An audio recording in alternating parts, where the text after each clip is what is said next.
бүгүнкү күндө мага бир 13 жашар кыздын энеси кайрылды, ошондой эле адвокаты кайрылды. Баарыңыздар бул атты билесиз, бул абдан белгилүү соттордун бири. Эрни Сайбек уулу деген мырза бар.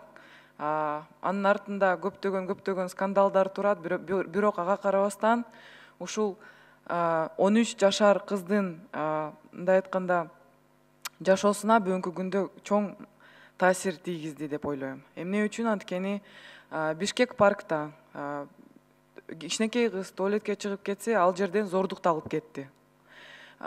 Ушундай маселеде экспертизалар бар болгонуна карабастан бул баланы актап чыгарып коюшту. Мындай таптакыр болбош керек. Бул бир эле факт эмес экен ушул бала боюнча. Бул бала 22 жашта экен, 13 жашар кызды зордуктап кеткенди билип кой бергени бул кандай нерсеге жарашат? Бул таптакыр эле болбош керек мындай. Ушундай сотторду, чынын айтсам, ушунча нааразымын да ушул кишиге. Экспертизалар турса, анан ушул башка тилекке каршы ушул учур боюнча свидетелдер жок болду, бирок башка ушул адам башка кыздарды зордуктаган фактылар болду. Көрсө, кичинекей балдар үчүн лагерде иштеп келген экен бул бала. Ошол жерде иштеп дагы башка кыздарды зордуктаган кездер болгон экен. Балким бир связьдары чоң, бирок ага карабастан бүгүнкү күнгө чейин эркиндикте жүрөт.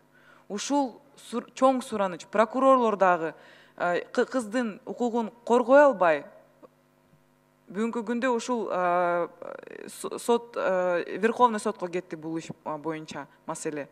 Менде чоң сураныч бар. Ушундай случайларды мындай адамдар түрмөдө отуруш керек. Кичинекей кыздарды зордуктаган адамдар түрмөдө отуруш керек. Ошол жерден башы чыкпаш керек. Мындай болбош керек биздин өлкөбүздө.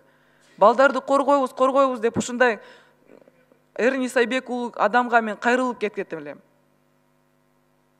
Ар кандай учурлар болот, бирок сиздин деле кечиресиз уят деген бар болуш керек да. Эми экспертизалар турса, анан ушул кичинекей кыздын да тагдырын ойлош керек да. Ушунча нааразымын да ушул кишиге, чынын айтсам.